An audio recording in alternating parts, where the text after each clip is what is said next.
Good morning and welcome to the second day of the International Science Symposium 2021 organized by Christ College, Rajkot, Gujarat, sponsored by GSBTM and Good Coast.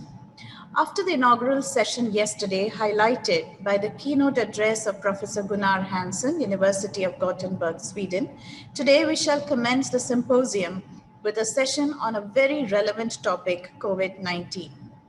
This is in the form of a question-answer session. We received many questions from the participants, from which we have selected a few, and they will be answered in this 1.5-hour session.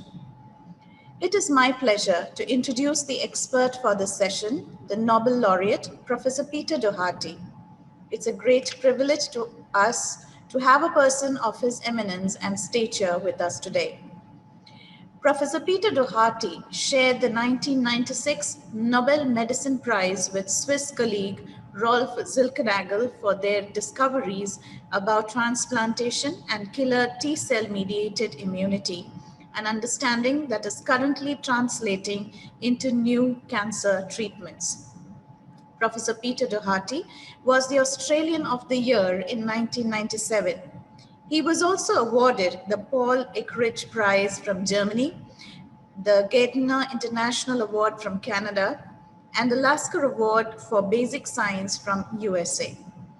He is also a fellow of numerous professional societies, has been awarded more than 20 honorary doctorates and published more than 500 research papers and reviews. His H index is 81. He was listed as a national treasure and had his face on a postage stamp and has research fellowships, a street and 2 buildings in Edinburgh and Melbourne named after him. Ladies and gentlemen, meet Professor Peter Doherty, Australia's 8th Nobel laureate in science. He's with the University of Melbourne, Australia. Pleasant greetings from India, Professor Doherty. I also take this opportunity to welcome Father Jorman, who is the director of Christ Campus and also the patron of the International Science Symposium, Dr. Yvonne Fernandez, Principal Christ College and the Symposium Chair for the International Science Symposium, and also the participants, the faculty members, the undergraduate and the postgraduate students, and the research scholars. Welcome all of you to this Q&A session. Before we start with the questions, Professor Doherty, would you like to give us a brief introduction on the field of immunology in which you have got the Nobel Prize? Well, immunology is all about responding, in my context at least, to pathogens, to infections. We think that's the way our immune systems evolved over the millennia and the millions of years, in fact, of evolution. And basically, it's how we deal specifically with infection. So my research interest for more than 5 decades has been the host response to pathogens. I've worked in pathology and microbiology, and mainly though with virus-induced diseases. My background's odd that I started as a veterinarian, not a medical scientist, did veterinary research for 10 years, then transitioned to medical research. So the immune system has 2 basic components to it, one of which we call the innate response, which is right across evolution. And we share some of the molecules of the innate response with creatures like fruit fly and very remote from us. And that's the immediate, that innate response is the immediate response we have on infection. And it tends or hopes to hold the infection to what we call the adaptive immune response, which is the highly specific immune response that we prime with vaccination cuts in. And that usually takes 7 days, 10 days or so before we get that specific immunity taking a prominent role and hopefully clearing out the infection. Now, that's what immunity is about to me, but of course it's about a lot of other things to clinicians. We have autoimmune diseases like rheumatoid arthritis. And of course, others are very interested in using the immune system to treat cancer, where we've had massive breakthroughs recently. So immunity is about our specific response to infectious agents. We have two great systems in our bodies that respond very specifically to things that come at us from outside. And one of them is, of course, our nervous system, our brain. And we respond in the way I'm responding now. The immune system, on the other hand, is operating below the level of consciousness. We have no control over it in the sense of controlling it by thought or by will, except when we, of course, get vaccinated against a pathogen. Thank you. It will not be an exaggeration to say that your Nobel Prize discovery is one of the profound discoveries in the field of viruses and immunity. So let's take the questions. Professor Doherty, the first question is, we have, as a society, faced several deadly diseases. So this last year, we faced the COVID pandemic, and it was an international catastrophe. So will COVID vaccination help us to overcome this pandemic, or as scientists claim, it is going to be the herd immunity that is the only rescue? That's the first question. When we talk about herd immunity, what we're talking about is the majority of the population being immune. We don't, and that will operate at different levels of immunity. For something like measles, which is an incredibly infectious virus, though we have a very good vaccine, it may be up around 80, 90%. We think for COVID, it's going to be around 70% or so. Now, there are two ways to reach herd immunity. One is that 70% of people become infected. Many of them recover, and those that recover have antibodies in their blood stimulated by the infection, which protect them against reinfection. In fact, with this virus, we do know you can get some reinfection, though hopefully in the main at a very low level.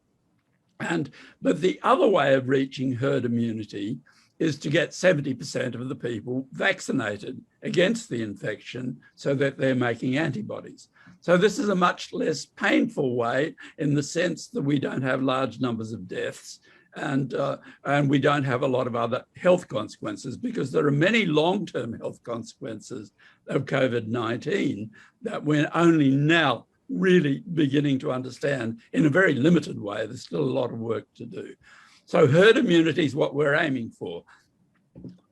Through infection, one way, that's not going to happen in Australia, where we have almost no active cases, because being an island, we've been able to exclude the virus largely, though we've had some outbreaks. But in India, of course, you have a raging pandemic situation, and you're trying to counter that and build up immunity with vaccination. So you will have a combination of the two, people who've recovered from infection and people who've been vaccinated. Yes, thank you. Since you talked about India, let me take the second question related to that. In COVID cases in India was at its peak last summer of 2020, that is March to July. So does this suggest that, and then there was a decrease in the number, does this suggest that SARS-CoV-2 is temperature dependent, or does higher temperature aid in its replication and transmission of the coronavirus? To my mind, the question of temperature dependent is not very clear. We've tended from the beginning to cast a lot of our thinking about COVID-19 in terms of our long experience with influenza. When we first detected COVID-19, it was as a respiratory virus infection. People were getting respiratory disease, horrible, horrible looking lesions in the lung that the radiologists were picking up, ground glass consolidations, and people were dying with respiratory symptoms. but it's actually a very different disease from influenza in many respects, as we'll probably discuss over the next hour or so. So with that in mind, we were casting a lot of our strategy in terms of influenza. And with influenza in the Northern Hemisphere, in the colder countries particularly, it's a winter disease in the main. Because whether that's because of its cold weather or because people are cooped up a lot more, they're inside a lot more, they're much closer to each other. So we were expecting a winter surge. And I think we did see some of that in the Northern Hemisphere. So how much that would be the case in India, one would think might depend on what part of India you're in, whether you're in a place that gets pretty cold or you're in a place that's generally pretty hot. Because India is a big country like Australia, and you have a number of different climatic regions, I expect. Thank you, sir. Continuing with the question related to India, what, according to your view, is the Ayurvedic treatment which is widely used in India? How effective is that for COVID-19? And how long will it take for our body to defend COVID-19 naturally? I'm sorry, what was the treatment? The question is Ayurvedic practices in India as a treatment, how successful could that be? You need to ask one of your Indian colleagues. I have very little understanding of the traditional Indian treatments. That's not something I can really give you a good answer on at all. It would be wonderful if they do work well, and we would then apply them in countries like Australia if we had a problem. But I don't know very much about it. Sorry. Thank you, sir. So when we look at the COVID situation, we find that some people have very clear symptoms, while some are asymptomatic in COVID-19. So why do you think is this a situation so? Well, that's always an issue with infectious diseases. We have a variable clinical penetrance, if you will. And for instance, with the encephalitic viruses, the ones that are carried by mosquitoes, it's often only 1% of those who actually get the infection who get some virus in the brain. So that is, of course, one of the things we're trying very much to understand. Why is it that some people get very, very mild infections? Why is it that some people get very severe infections and die? Why is it that some people have initially very mild or even almost no symptoms, but then can develop long-term clinical compromise with chronic fatigue, headaches, muscle pains, even psychiatric disorder, even though the early disease was very, very mild indeed. It's a very complicated disease and much more complicated than influenza. So we do know some major risk factors. One of the major risk factors is age. And that's true of influenza as well, that as you age and your immune system becomes less competent, it declines, as does everything with age, then you are much more susceptible to COVID-19 and much more likely to die of the disease. So that's kind of obvious, and we know that's true also for influenza. The pattern that's different from influenza, though, is that with influenza, the very young, who've had no exposure to any influenza before, are also very susceptible. And so we don't see that with COVID. We can see diseases in the very young. There's a very, very low incidence of a disease which is a multifocal inflammatory disease we call Kawasaki disease, a disease where we've never actually known the cause, but it seems that CoV-2 can be one cause of this disease. And then we don't know a lot about why people of different ages show different susceptibility patterns. Some young people die, some become very sick, and some have almost no symptoms at all. And we don't understand that. So there'll be a lot of work over the next few years trying to understand the complexities of this disease process. And we're correlating that with various measures of the infection. And that's starting to make some of this clearer. But with all diseases, this question of why some people die and some don't is often not really very clear. And we have it for diseases like tuberculosis, malaria, various other diseases.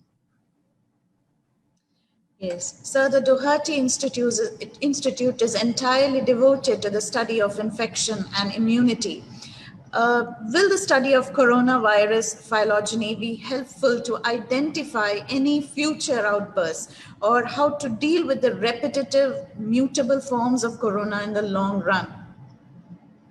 The CoV-2 virus, SARS-CoV-2, is a positive strand RNA virus that does mutate at a really fairly low level when we compare it with other RNA viruses. And the ones we tend to compare it with are the influenza viruses, which are negative strand viruses, and they're about half the size in terms of genome of CoV-2, and they have no what we call proofreading mechanism. CoV-2 does have a proofreading mechanism.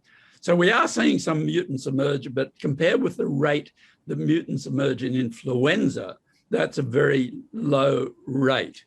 But we do have mutants that are of concern, particularly the South African variant and the variant that's moving around now in Brazil, I think, is another one that's of considerable concern. And we are worried that some of the vaccines won't handle that all that well. So we will see mutation in these viruses. We will see a gradual process of evolution.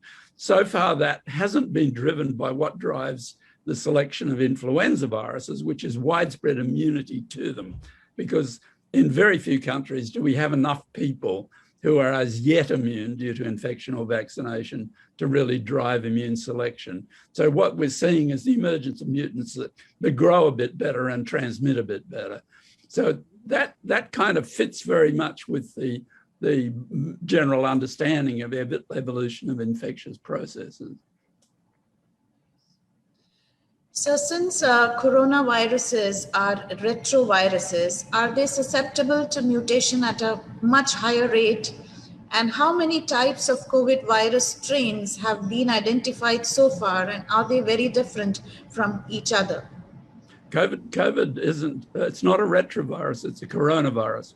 That's very important to understand. The human immunodeficiency virus is a retrovirus. And what that means is that it carries the genes coding for an enzyme called a reverse transcriptase, which copies the viral genome back into the nucleus, into the DNA. So we don't have that with COVID-19. It's a much simpler virus to handle than the human immunodeficiency, HIV virus. We haven't been able to make a vaccine against HIV, whereas we've got very good vaccines against the coronavirus. It turns out that the mRNA vaccines that have been made for the first and deployed for the first time against these viruses are extremely good. They're working very well, better than influenza vaccines, for example. And so we've got good hopes for vaccination getting us out of this, but we're seeing some problems with vaccines, some side effect type problems that are going to slow things down a bit, and that's only recently been coming through. So we think we can handle this okay with vaccination. We've never made coronavirus vaccines for humans before. We've not had cause. If you look back before the year 2000, there were only 2 coronaviruses circulating in humans, both common cold croup type viruses, part of the common cold complex, which has more than 100 different viruses in it. Since 2000, we've had 2 more of these common cold viruses come across into the human population. Also the first SARS virus, which burnt out, then the Middle Eastern respiratory syncytial virus, which is one of these things, and then CoV-2. We now have 6 of these things circulating in human beings, 4 common cold ones and 2 that are serious pathogens. So now we're having to take these viruses very seriously indeed. There have been veterinary vaccines against some of them, but the rules for veterinary vaccines are very different in many respects. So, so it's been a totally new enterprise, really, to tackle these viruses. Thank you, sir. Is coronavirus transmittable to any other animals or species other than humans? The coronavirus that is infecting us has likely, we don't know exactly, but we think it starts in bats. The bats are carrying a lot of these. They have a lot of persistent infections, and they are a source of many infections, in fact. And you may be familiar in India with Nipah virus, which is a different type of virus, a paramyxovirus, a Henipavirus, that also comes from bats. Ebola virus comes from bats. So we think they started out in bats, they're natural infections of bats, but we haven't found exactly the same virus in bats. And so people are going to have to look for that in the long term. We think then they transmit to another intermediate species generally. And we don't know what that intermediate species is. With the original SARS virus, the one that was circulating in 2002, 2003 in East Asia, the intermediate animal was a civet cat. And these were animals that were being sold in live animal markets in China. And there's good evidence of a chain of transmission from bats to civet cats to human beings. And these types of viruses that come out of bats tend to show this type of pathogenesis, that basically the Middle Eastern one, for instance, goes from bats to camels to people. And we thought initially that the intermediate host for CoV-2 might be an animal called the pangolin, but that hasn't been proven either. So we're not really clear about how this got into humans. But can it infect other species that we associate with? I think there's some evidence of infection in cats, but that doesn't seem to have been a problem with transmission back to humans. It's basically a human-to-human infection. It's some people make the mistake of calling it a zoonosis. It's not really. It's a virus that's jumped into us, and now it's a human pathogen spreading between humans. So the entire world has doubled up its efforts to create a vaccine for coronavirus, but there's always a question regarding the vaccination. Is COVID-19 vaccine a permanent cure, or is it a temporary solution to decrease the mortality rate? Will there be any long-term effects of this vaccine on the younger generation? And there are also some questions related to the preparation of the vaccine. What are the specific protein receptors to be considered, and how fast these proteins can get mutated in the structure? So as COVID is one of the fastest vaccines generated till now, if this vaccine is taken, are there chances of side effects in the future? So this is basically a question related to how authentic and how much can the vaccine be trusted? Well, for a start, we're talking about a number of different vaccines. They're all directed against what we call the RBD, the receptive binding domain on one of the viral proteins, the spike protein. Viruses don't grow independently in nature, unlike bacteria. Bacteria are cells in their own right. They have their own nucleus and their own metabolism. And that's one of the reasons we have broad spectrum antibiotics, which will work against many bacteria, including bacteria we've never really encountered before. So we're not nearly as worried about bacteria as pandemic pathogens, and except we worry about multi-drug resistant tuberculosis, for instance. So with viruses and with CoV-2, it's all against this receptor binding domain of the spike protein. Now, the various vaccine formulations are all vaccinating people by isolating that spike protein or the receptor binding domain and delivering it in some way into us without any of the rest of the virus.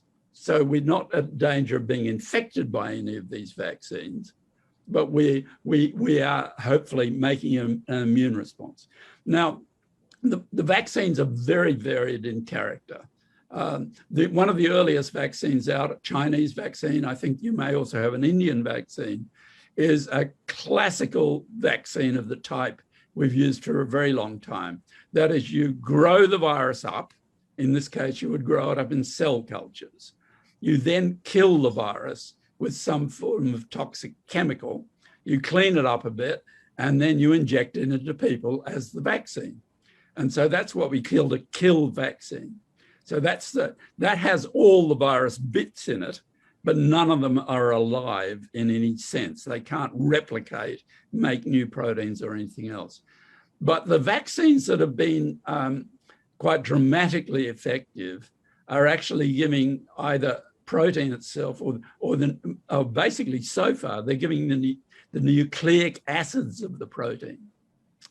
This is to be complicated about it, this is a positive strand RNA virus. When the virus gets into the cell, all a virus is nucleic acid, information, gene sequence. It's nucleic acid packaged in a bit of protein, a bit of fat, lipid, to protect it so it can get from cell to cell, from person to person. So it's a bit of bad news, the nucleic acid packaged in protein and fat. So once it gets, it has to bind to a receptor on the cell surface to get into the cell to infect it.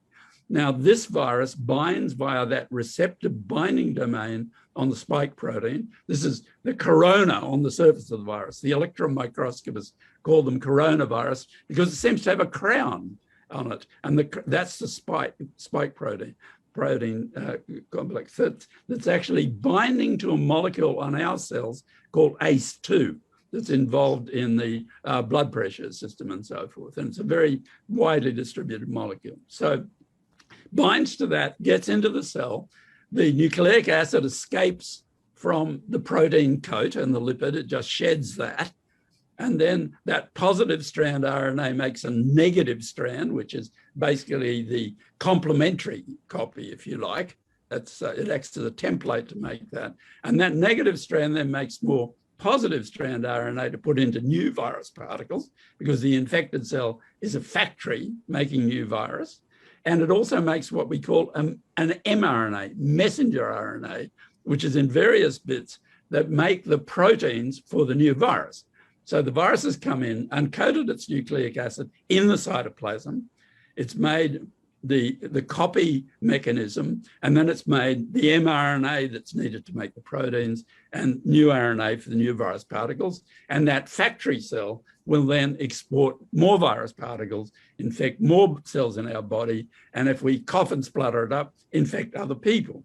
So the most revolutionary vaccine that we're using is actually giving the viral mRNA, the message for the spike protein. This is the vaccine that's made by Pfizer and BioNTech, a revolutionary vaccine, the one that has to be delivered stored at very low temperature. There's also a similar vaccine, same sort of strategy, doesn't need to be kept at as low a temper, made by Moderna. These are the vaccines that have been widely rolled out in the United States. The United States has now given 1/3 of its citizens at least one shot of vaccine. So they're mRNA vaccines. Now, the other strategy that's being widely used, and it's being used in one of the vaccines used in India, is to incorporate genetic material that codes for the spike protein into another virus called an adenovirus, which is another one of the common cold viruses. And what you do is you take out a bit of the adenovirus DNA so that it can't multiply itself. It has to multiply in what we call a packaging cell line, which is getting even more complicated. But you're putting in the spike protein and you're putting it as DNA. You mentioned retrovirus before. You use the reverse transcriptase to turn the RNA into DNA.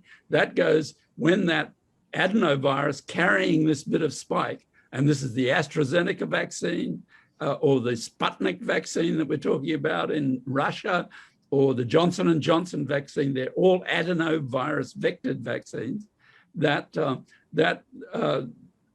transfers DNA, goes into the nucleus, it makes the mRNA, that goes into the cytoplasm and makes the spike protein. So these are the three types of vaccines: the kill vaccine, the mRNA vaccine, and the DNA in the adenovirus vector vaccine, that are the vaccines that are commonly out there at the moment. Now, the mRNA vaccines are working extremely well. The DNA vaccines where you're using the adenovirus to deliver the nucleic acid are working pretty well, but we've just run into some side effect problem there that's going to be problematic for those vaccines. Thank you. We do hear cases of people contracting coronavirus even after the vaccination. That's very intriguing. Why do you think that happens? We're looking at SARS-CoV-2, COVID-19, in a way we've never looked at an infection before. So what we're doing is, the test that everyone talks about. We're doing what's called the polymerase chain reaction test, where you multiply up a very, very small amount of genetic material from the virus, and then it tests positive. And so you can have tiny bits of virus in your nose if you're swabbing the nose, or in saliva if people are testing saliva, and you will test positive. And we're using this test very widely. For instance, at airports, as people come into the country, we're testing them. They may be clinically normal, but we sometimes find that they're actually positive for the infection. So we're detecting evidence of infection with a sensitivity we've never done before with any other virus infection in a pandemic situation. So many people are testing positive, and then we're finding that a lot of them may be actually asymptomatic. Now, in the case of people who have either recovered or have been vaccinated and may test positive, this could be a very, very low level of virus. Now, how vaccines work is primarily by generating an antibody response. The antibodies are Y-shaped molecules that grab hold of that spike protein and block it from binding to the ACE2 molecule. They interfere with the binding. Now, it's easy for the body to keep high levels of those antibodies in the blood. The cells that make the antibodies, they're made by factory cells we call plasma cells, are sitting out in our bone marrow, pumping out these proteins into the blood, and we get high levels of them going around the body in the blood. That's great for stopping the blood phase of this infection, because unlike influenza, it has a blood phase. And I think that's the most serious part of the infection. But it's very hard to keep much of that antibody up here in the nose or in the oropharynx, where the virus comes in the first place. So it's quite possible that a vaccinated person, when they're exposed to the infection, they'll get a little bit of infection up here, and that would test positive. But the question is, will it go on to cause clinical symptoms, and will it transmit? And the evidence is showing, I think, that even if we do get this little bit of infection up in the nose, we are actually seeing a big cut in transmission as we vaccinate more people. So just having a bit of virus in the nose, and I suspect that's also true of people vaccinated against influenza and anything else that infects by this respiratory route. It's just we've never tested for it in the past. So let's talk about the vaccine that we have in India, COVID Shield vaccine. So why does it take COVID Shield vaccine as long as 45 days to induce a generation of antibodies? Why does a second dose have to be given after 28 days? And if the second dose extends to 8 or more weeks, it gives 80% resistance to COVID-19. Why not 90 to 99%? Interesting question. Well, it depends. Firstly, I'm not sure what COVID Shield is. I think it's the killed vaccine. COVID Shield vaccine. It's inactivated whole virus. Is that the one? I think, anyway, it doesn't matter. Basically, after you're first immunized, if you're given a vaccine, you shouldn't really assume that you're immune for about a month. You need to leave. You need at least 14 days for any protective immune response to develop, and it's best to leave it for a month. So after you're given a vaccine, for a month, behave as though you're not vaccinated at all, and wait for that to develop. They will all take at least 14 to 28 days to develop good solid immunity. With the mRNA vaccines, we're seeing very good protection against only one shot. Now, what you're doing when you boost, you're taking what we call the immune memory cells, and you increase their numbers by giving a second shot. Now, you want to wait at least a month after your initial vaccination, and 2 months is also fine. With the AstraZeneca adenovirus vaccine, they're waiting 3 months to let the immune memory cells settle down and then boost them up again. So it's not problematic. It's just well in the realm of how immune responses work. The other thing, of course, is, as we discussed briefly, the fact that people who are vaccinated can get a very low level infection. It's actually pretty good protocol to keep wearing a face mask, for instance, because one of the main things that a face mask can do is stop you transmitting to everybody else. And so if you're producing a low level of virus, which is much less likely to transmit, it's still a good idea to wear a face mask to help protect others. Yes, sir. Will the current vaccine against COVID-19 be effective against the previous SARS-CoV-2 or any future mutated versions as well? So what is the probability of future emergence of new strains, and whether this vaccine will be able to tackle those as well? The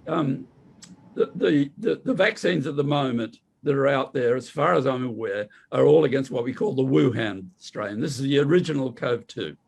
Now, those vaccines, depending on the formulation, the mRNA vaccine, the Pfizer and the Moderna vaccines, we are, I believe, protecting pretty well against the South African one, which is the variant that's most changed.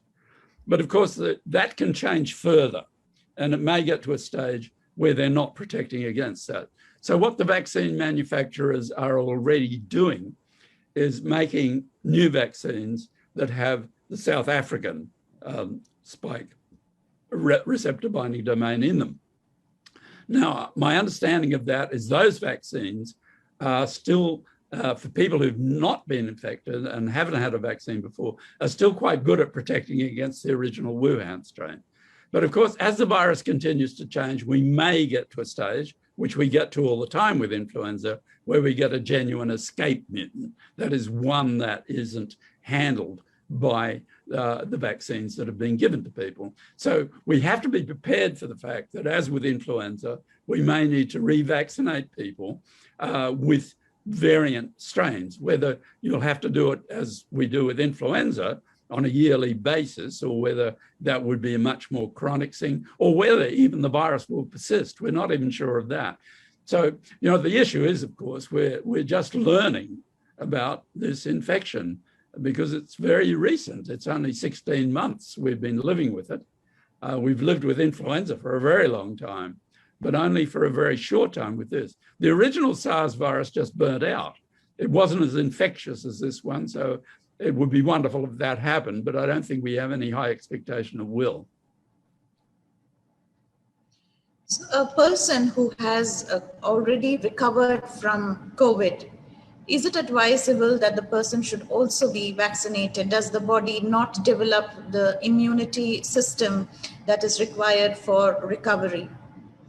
Yes, I think the general recommendation, and I'm not a medical doctor, so I don't recommend treatments and stuff. General recommendation is good to be vaccinated again, because we do have a sense that in some cases, people who have been infected with this virus, their immune response is to some extent compromised by some of the things the virus is doing. Viruses want to grow in us. They can defeat some of our mechanisms. And this one is messing with what we call the type 1 interferon pathways early in infection. So by all means, if you've had the infection and you're offered the vaccine, I'd certainly take the vaccine because it will boost up your immunity.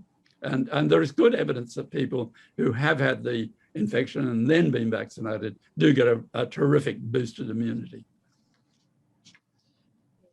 May I also inform all the participants that Professor Peter Doherty has a weekly column called Setting It Straight. It's from the Doherty Institute website, and he has been involved in the public communication of COVID-19 since April 2020.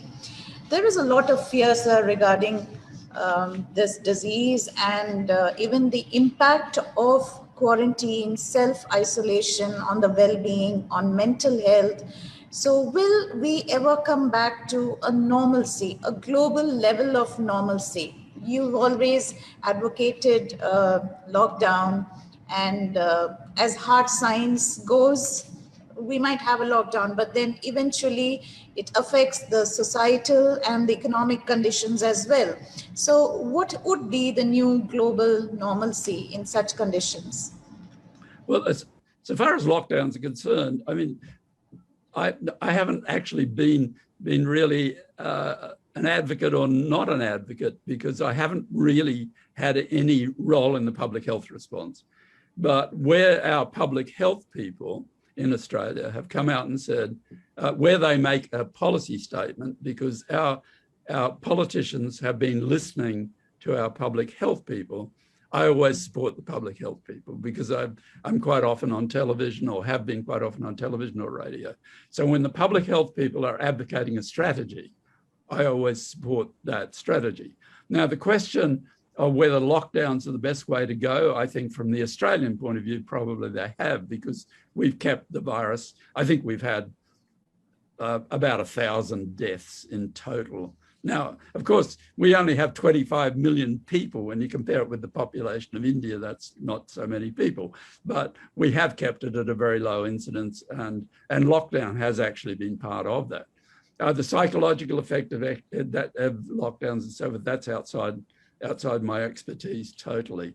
I think some people have actually quite enjoyed it in the sense that they've been working from home, and they've actually relaxed a bit, but it's had varied effects. I tend to regard this as an enormous experiment. My scientific expertise, I'm an experimentalist, and this is an incredible experiment. An experiment we've monitored in a way that we've never done before. And I mentioned before, the numbers of people we detect that are actually infected. We've never done this before. We've never known the incidence in that sense. But I think we should look at this pandemic very, very carefully, because as we know, though it's a terrible pandemic, it's caused enormous economic and social damage. It hasn't been that lethal. I mean, it hasn't killed 10% of the population. How many has it killed? We're not sure.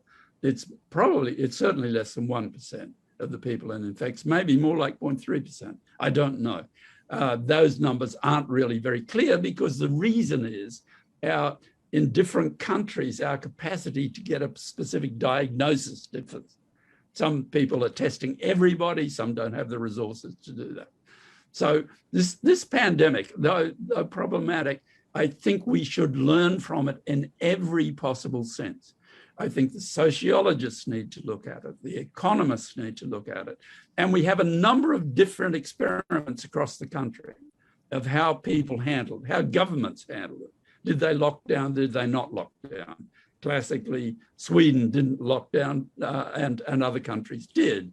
Parts of the United States, if you look at some of the states in the United States, they did lock down very early. Washington State, for instance, locked down very early. Other states like Texas and the red states in the South haven't been nearly as inclined to do that. So we have a number of experiments we could look at it every possible way, and I think we could learn from it. If current trends continue, and that is the difference between having 2 coronaviruses circulating in humans before 2000 and having 6 circulating in humans after 2000, we're headed for more pandemics if that continues. There are some things we might do to blunt that, but I think we should be prepared for the fact that this won't be the last pandemic, maybe in the next 20 years. Who knows? Who knows? But we can learn a lot, and we should take the trouble to learn those lessons. Thank you, sir. In 2013, you came up with a book which did talk about pandemics. Did you think that you would lived through such a pandemic situation. And as you talked about lessons that we should learn about this global situation, what do you think are the lessons that we should learn from this situation? Again, I think we should learn every possible lesson and study it very closely from the point of view of how we operate. One of the things we've learned in Australia, for instance, is that it's quite dangerous to let all your manufacturing go offshore. We were fortunate in that we retained the CSL company, which is a big, bought Novartis's vaccine manufacturing operation. It remained an Australian company. We could have easily been in a situation where we did not have the resource, the physical resource, to make large numbers of vaccine doses. And fortunately, we can, though we haven't been able to make the mRNA vaccine. So we're now discussing how we get that capacity built into our system and keep it permanently. So I think we need to look at that whole situation concerning globalization. It sounds great, but when you have vaccine nationalism, you have lack of supply and so forth, some things you need to be able to do yourself. So that's one of the lessons we have to learn from this. But there are a lot of other lessons we have to learn too, I think, and whether we're capable of learning them, because in some cases, those lessons cut across the economic well-being of very large and powerful organizations. So just how we'll do with that, I'm not sure. So what is more reliable and accurate, the rapid test or the RT-PCR test? And can these tests also go wrong? Well, the most accurate test is the RT-PCR. If it's properly done and properly validated, it's an extremely specific and extraordinarily sensitive test. With rapid test, I'm not sure what you're talking about. There are all sorts of rapid tests out there, lateral flow tests, antigen tests, all sorts of things. The RT-PCR will always be more accurate, but the question is if you can use, say, what we call a lateral flow test, where you just drop something on a slide and you read it in 2 or 3 minutes. These can be very, very useful. They can be useful. You could use them at airports, for instance, before people get on a plane. You can use them in work sites where you've got large numbers of people working to check that people aren't positive. They don't have the sensitivity, but they do have their particular applications.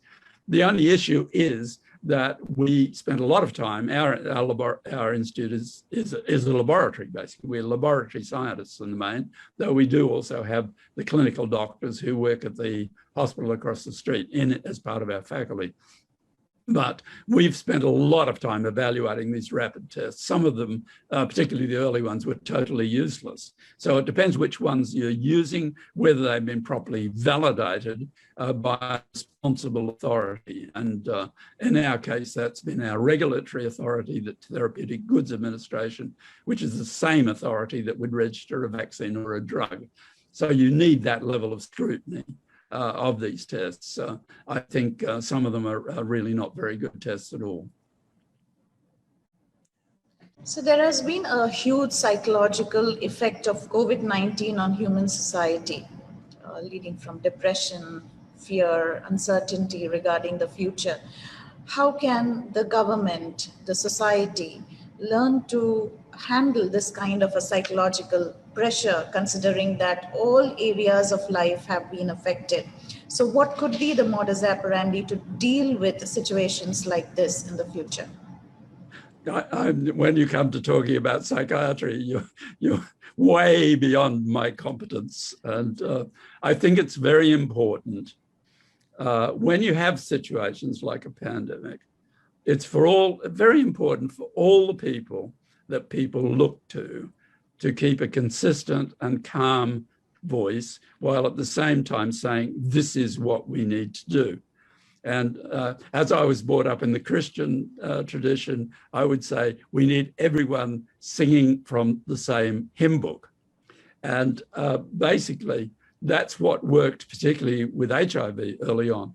The countries where the people of influence, the politicians, the military, the religious leaders, and other leaders in the community that people look to, if they're all saying the same thing, you have a better chance of dealing with this straight off. And they need to be consistent in what they're saying.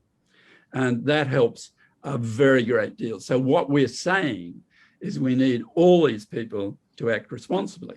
Unfortunately, particularly with social media, some of the people who have great influence are not responsible people, as we know, and they generate conspiracy theories and all sorts of things. And what drives them, I'm not a psychiatrist, but there are various theories. So I think human behavior is massively important in infectious disease. We all recognize that with HIV, that we tended to discount the importance of the social sciences, that people like me who are hard-nosed lab scientists. But I think HIV taught us how important the social sciences are and how important it is to get people behaving sensibly. There are two questions here regarding the side effects or the symptoms. Why are coagulation abnormalities like high fibrinogen and D-dimer seen in patients with COVID-19? And there's another question that asks, if there is fibrosis in the lungs due to COVID-19, is it curable or reversible? Yes, again, I think these are questions that we're grappling with. The difference between COVID-19 and influenza is this. Influenza is only a respiratory infection. It's only affecting the respiratory tract in humans. It doesn't go around the body and the blood, except occasionally in very, very severe cases. We can, by PCR, detect a bit of virus in the blood, but not normally. The COVID-19 is both a respiratory infection that's causing lung damage, terrible, terrible lung lesions, we call ground glass type lesions, but it's also a systemic disease. It gets into the blood, it goes around the body in the blood, and it binds to these ACE2 molecules, which are at high level on the cells lining the blood vessels. It can get into the heart and kill heart cells. It can get into the kidneys. The reason diabetics die from very susceptible is because their kidneys are already in trouble because of their underlying diabetes, and they're very susceptible to this infection. So I think it's that bloodborne phase which really distinguishes this infection and makes it a terrible infection and much more complicated than influenza. We know, for instance, that there's a lot of this ACE2 molecule that it binds to. We know that in people who've got the infection, even who are relatively mildly infected, there's a lot of this stuff in the blood that we wouldn't normally find there. So we're just beginning to understand this. With regard to the lung lesions, the ground glass lesions, there is some pathology showing these are resolving much better than many might have expected. But we have this phenomenon called long COVID. That is up to 30% of people who have this infection have some long-term consequences. We used to talk about chronic fatigue syndrome. They may have some psychiatric disturbance. They may have repeated muscle and joint pains. Various things that we don't fully understand. And part of that syndrome with the people who have a severe initial disease may be permanent lung damage that's causing some of their debility in the long term, and whether that may not resolve. I mean, if you cause sufficient damage, this may be a permanent feature of your life. And virus infections do that. They tip people over into a different health state. Influenza can do that, particularly in the elderly. So when it comes to long-term consequences, there's still an enormous amount to work out here. We're just early days, really, and we're now trying to understand this long COVID, which is the toll of the disease is not just the people who die. The toll of the disease is going to be substantial debility for pretty large numbers of people over a long time. So we have gone through a very hideous first wave of coronavirus, and in India we are going through the second wave of it. Can we anticipate this curve? Can we? Definitely, it's an unpredictable situation, but as a scientist, what can we say about this curve and its movement of coronavirus in society? Yeah, I think we've got some countries coming into what they regard as their fourth wave. I mean, it depends on the social measures that are taken, the availability of vaccines and so forth. I mean, countries bring it under control by locking down. We saw that happen in Portugal, for instance. They'd been doing reasonably well. They'd been behaving pretty responsibly with respect to social distancing and so forth. Then about Christmas, I think it was, they had a terrible second wave with really large numbers of infections. So they locked down again and they got it under control again. So we've got that mechanism for getting it under control. And we've also got the vaccines, which we're rolling out everywhere as fast as we can. But once things relax again and people relax, then you're in danger of getting a second wave. And whether that will be more severe, or a third wave, or even a fourth wave, and whether that will be more severe in winter is one of the big questions here, because in Australia, of course, we're just now coming into the colder months. At the moment, it's we have probably no virus in the community. It's basically just if it escapes from quarantine hotels. We put people in quarantine for 2 weeks when they arrive on an international flight. We're just reopening the quarantine hotels in Victoria, where we had a big second wave. And now we're, and then another incursion. We're going to, in the 2 weeks those people are in those quarantine hotels, they're going to be PCR tested 4 times. And now all our workers in those hotels are vaccinated. So we hope we're more sure of containing it. But that could be a second wave. I mean, if it got out and gets into the community. So it comes down to public policy. It comes down to the degree of compliance you can get in your population and the possibility that people can comply. I mean, if people are living in nice suburban houses or individual apartments the way they do in a country like Australia, it's much easier to comply than if you're living under some much less ideal situation as you have in parts of India and certainly in Mumbai. There's a question that has just come in from one of the attendees. It is observed that the reactions of the body against the infection of corona is more harmful to the body than the virus itself. Is it true? Do you agree with it? Yes, that's common with infections, really. Part of the damage is done by the infection. The virus can kill cells, it can cause damage, but a lot of the damage, the pathology, the stuff we see down the microscope, and so is the consequence of the virus, of the body trying to get rid of the virus, pumping out all sorts of toxic molecules, killing cells off, doing all sorts of things. Now, we can't do without that response. If you get rid of it, then the virus will kill you. But so you need that response to help deal with the infection. But part of one of the successes with treating it has been to use an anti-inflammatory drug called dexamethasone. This is a very cheap drug. It's been out there a very long time. And it was discovered fairly early on that people who are severely clinically affected, that treating them with dexamethasone, which to some extent suppresses that response, can increase their chance of survival. Sir, is the transmission of this virus possible through the surface of objects? It is possible, and we've been very concerned about it transmitting in that way. We don't think it's the main mechanism of spread. The main mechanism of spread is likely airborne. It's certainly breathing it in as droplets or as an aerosol, depending on what you call an aerosol, is a major mechanism of infection. And one of the first symptoms of COVID can be a loss of the sense of smell. That's because cells in the upper airways, the nose, called the sustentacular cells, get infected, and you lose a lot of sense of smell as a result. And people can have permanent or semi-permanent loss of smell and taste after this infection. So that's one of the side effects. Now, it may also get in through the eyes.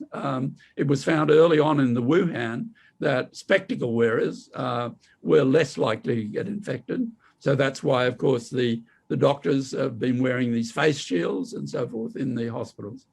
And so that's another route of infection. But and it's possible, of course, that if you touch a contaminated surface, you could hand to mouth. We bring our hand to face much more than we realize, and that's a dangerous thing to do. So basically, it can happen, but we don't think it's a major route of transmission. With the original SARS virus, it was much more the case that this was problematic, and that seemed to be more of a gastrointestinal tract infection and spread as well, but less so with this one. Thank you, sir. You have talked to us regarding so many different aspects of coronavirus, beginning with the virus itself and this completely novel virus, and led us to a deeper familiarity with it, and also the different patterns of the pandemic situations and talking about the post-pandemic time. So it's been very enjoyable and very fascinating. Since we have a number of undergraduate students with us today, could you also tell us what does it take to be a scientist today in the present situations? What is exactly a research bent of mind? Well, if you are a young person and you're wanting to do the sort of thing that I did for a career, the pathways into it through a science training or through a medical training or through a combination of both. Basically, in our university system, which is based on the English system, which I expect is true of most of the Indian universities, giving you a long association with the empire, and which you managed finally to get rid of. Basically, our infectious disease researchers would do a degree with a major focus on infection and immunity, microbiology and immunology as majors, virology. Then they would go on to PhD training, which is a research degree in our context, and then sometime as a postdoctoral researcher in somebody else's laboratory. Or the other pathway in, of course, is to train as an infectious disease physician, a doctor, and then specialize in research, maybe also do PhD training. In our institute, the leader of our World Health Organization for Center for Influenza, reference center, one of 6 worldwide, is headed by Kanta Subbarao, a wonderful scientist, medical doctor from India initially, then worked at the United States National Institutes of Health in Bethesda, Maryland for a long time, and we managed to recruit her to Melbourne. She's one of the great scientists of this pandemic. And so these are the ways that you would get into this type of area. Also, people change, emphasis. One of my great colleagues is Thirumala Devi Kanaganti at St. Jude Children's Research Hospital in India. Thiru trained in India in botany, plant sciences, plant molecular sciences. Then she went to Europe, where she did research on molecular biology of plants, then came to the United States, transitioned into medical research. She used her molecular biology skills to establish herself as a medical researcher. And when we talk about the inflammatory response, the host response, doing damage in COVID-19, Thiru is now one of the world authorities on how that works in disease, both infectious disease and in autoimmune type disease. So there are many pathways into this. The thing you have to do is you can make changes along your career path.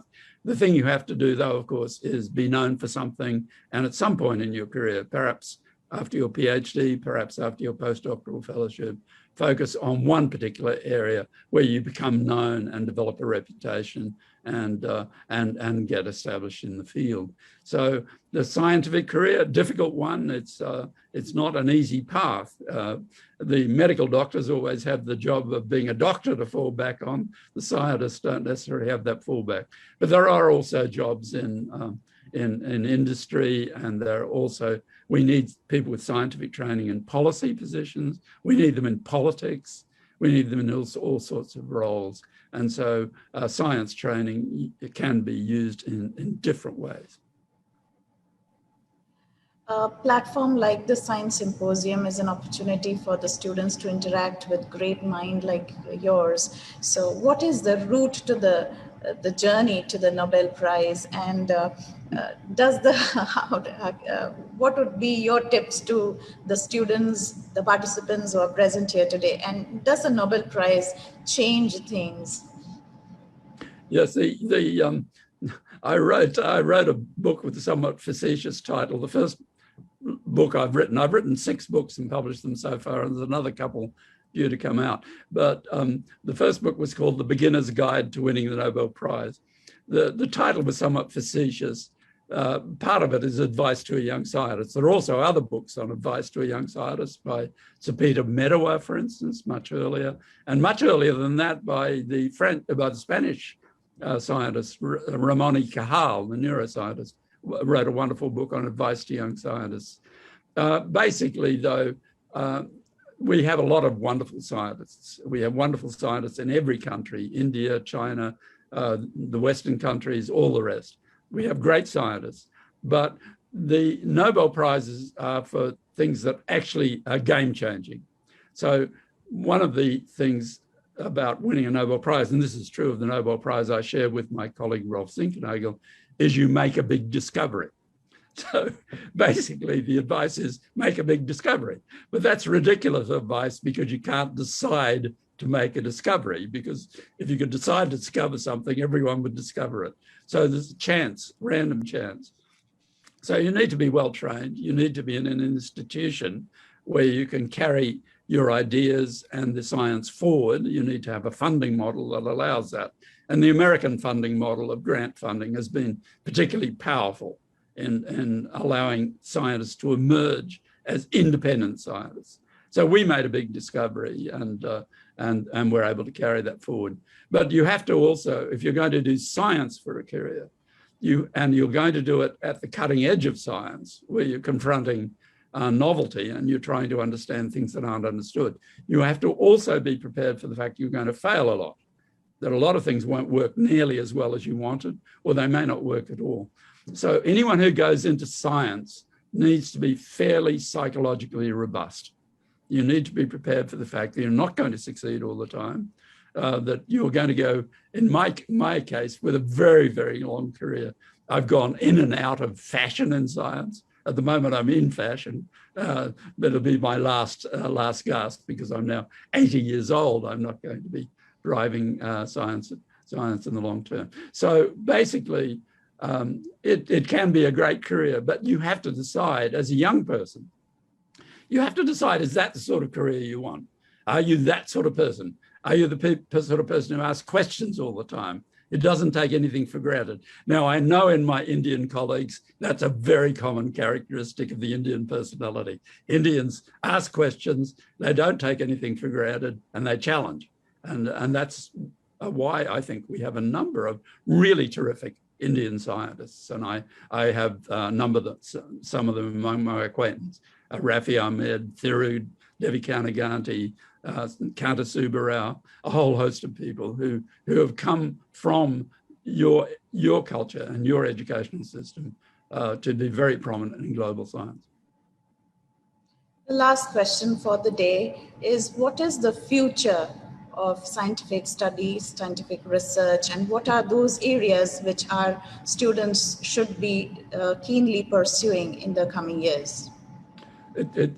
It's hard to be prescriptive about this. I think one of the things is to follow the science you're passionate about.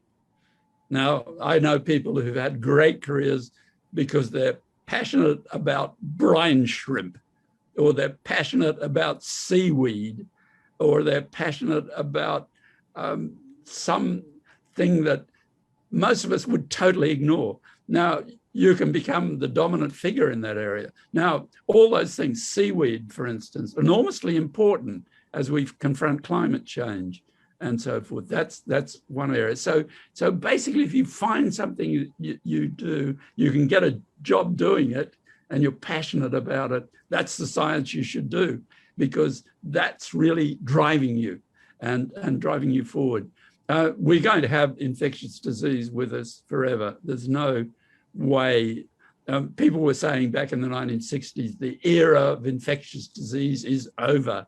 They were conveniently ignoring diseases like malaria and tuberculosis and all those developing country diseases. They were just saying that our public health systems are pretty good and we made a lot of vaccines. Well, since then, we've had COVID-19, we've had SARS, we've had HIV. The era of infectious disease is not going to be over. And we're now, when I was born, there are only a third as many people on the planet as there are today. And we're in increasingly contact with wildlife, with large numbers of people. We're increasingly threatened by infectious disease. It's really an issue. There are many other things that are being worked through molecular medicine, our understanding of cancer, our understanding of genetic susceptibility to disease and so forth. Modern molecular science is enabling that to be unwrapped at a fairly fast rate. But that still is required that once you discover that this particular gene is involved in this particular process, then you have to run it down and find out how that works. What's the mechanism? There's an enormous amount of science to be done. The only issue is finding a good place to do it and getting the funding to do it. So ladies and gentlemen, that was Professor Peter Doherty. And it's really not a matter of surprise that there are streets and buildings named after him in Australia. And definitely he is the face on a postage stamp as well. So we've had a wonderful time listening to you. It was an intellectual treat to us. And I thank the participants for the great questions. And I hope all the questions have been appropriately answered as well. And we had this opportunity to even have with us on screen the patron of this International Science Symposium, Father Dr. Joe Monthomana. We thank you for your presence here. We also take this opportunity to thank Principal Madam Dr. Yvonne Fernandez, who is the symposium chair as well, who are the great people who have helped us here in organizing this wonderful meet. And it's a rare thing to get the opportunity to interact with a Nobel laureate, and it's a pleasure for Christ College. So thank you once again, Professor Peter Doherty, and for spending this wonderful time with us. It's really fascinating to know all the things that you have shared with us today. We do invite you to come to India and visit us on our campus. Thank you so much. I hope you did have a wonderful time as well answering the questions. Well, thank you very much. I would love to, but one of the great discoveries of COVID-19 for me has been I don't have to get on and off planes so much, which is something that at my age actually becomes increasingly tedious. Though I wish you all good health. It's been a pleasure to talk to you, and I hope things go well for you as the pandemic continues, because it is still a very dangerous and bad situation in many respects. So good health and be well. Thank you very much.